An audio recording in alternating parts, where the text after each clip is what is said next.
আপনারা জানেন যে ঢাকা বিশ্ববিদ্যালয় চারুকলায় শিবিরের পোস্টার ছেঁড়া হয়েছে।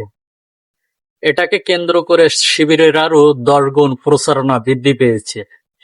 যারা চেয়েছিল শিবিরের পোস্টার ভেঙে শিবিরের মনোবল ভেঙে দিতে, শিবিরের পোস্টারকে দ্বিখণ্ডিত করে ছাত্র শিবিরকে ঢাকা বিশ্ববিদ্যালয়ের সাধারণ ছাত্রদের মাঝে একটা বিভেদ তৈরি করতে, তারা কিন্তু সেটি সফল হয়নি।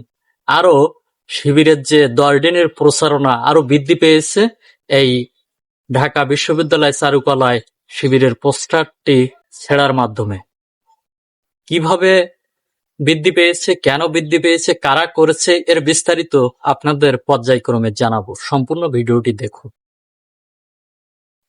যারা মূলত এই পোস্টারটি ছিঁড়েছে তারা তো মূলত আওয়ামী লীগের দোসর, ছাত্র শিবিরকে সহ্য করতে পারেন না।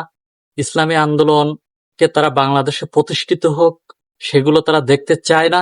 ছাত্র শিবির ইসলামী রাষ্ট্র প্রতিষ্ঠার জন্য নারীর শালীনভাবে চলবে, কোনো বৈষম্য থাকবে না, যার যেভাবে স্বাধীনতা আছে সে সেভাবে চলবে। একটি নিরাপদ ক্যাম্পাস তৈরি করার জন্য ছাত্র শিবির যে নিরলস চেষ্টা করে যাচ্ছে, এগুলো বামপন্থী রামপন্থী আওয়ামী লীগের দোসরদের সহ্য হচ্ছে না। তারাই মূলত এই কাজটি করেছে, আর এই শাহবাগীদেররাই এই কাজটি করে। কারণ অনেকেই হয়তো ঢাকা বিশ্ববিদ্যালয়ের বাইরের পার্টটা দেখেছেন, কিন্তু ভেতরের পার্টটা অনেকেই দেখেননি। অনেকেই মনে করেন চারুকলায় যারা থাকে তারা তামাক খায়, একটু টানটন দেয়, এরকমটা। আসলে সবাই কিন্তু এরকম না। ওর ভিতর অনেক পদ্মাশীল নারী আছে, অনেক ইসলামী মাইন্ডের ছেলেরা আছে, তারা কিন্তু এই তামাক আর টানটনের উপরে থাকে না। আপনারা বেশিরভাগ দেখেছেন তামাক আর টানটনের উপরে থাকে বলে চারুকলার ভিতরে, এজন্য এটাই মনে করছেন। কারণ খারাপটাই ফোটে বেশি, ভালোটা ফোটে কম। তো আমি ওদিকে আর যেতে চাচ্ছি না, শুধু এতটুকুই বলতে চাচ্ছি, যারা শিবিরের পোস্টার ছিঁড়েছেন তারা তো শিবিরকে পছন্দ করেন না, এটা ভেদাভেদ সৃষ্টি করে নির্বাচনটাকে বন্ধ করে দিতে চান। তার কারণ শিবিরের যে জনপ্রিয়তা দিন দিন বৃদ্ধি পাচ্ছে, এটা বামপন্থী রামপন্থীরা সহ্য করতে পারছে না। এতেই বোঝা যায় প্রথম দিনেই যে লেভেল ফিলিং যে সুনির্দিষ্টভাবে তৈরি থাকার কথা সেটি হলো না, এই ছেঁড়াছেড়ির মাধ্যমে শুরু হলো।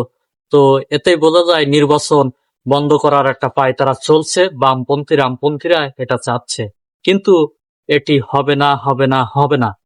বিপুল ভোটে ব্যবধানে ছাত্র শিবির সাধারণ ছাত্রদের ভোটে জয়লাভ করবে, এটাই বোঝা যায়। কারণ যাদের ওপর ঝড়টা আসে তারা কিন্তু অধিকাংশ ক্ষেত্রে শতকরা 99% তারা বিজয়ী হয়।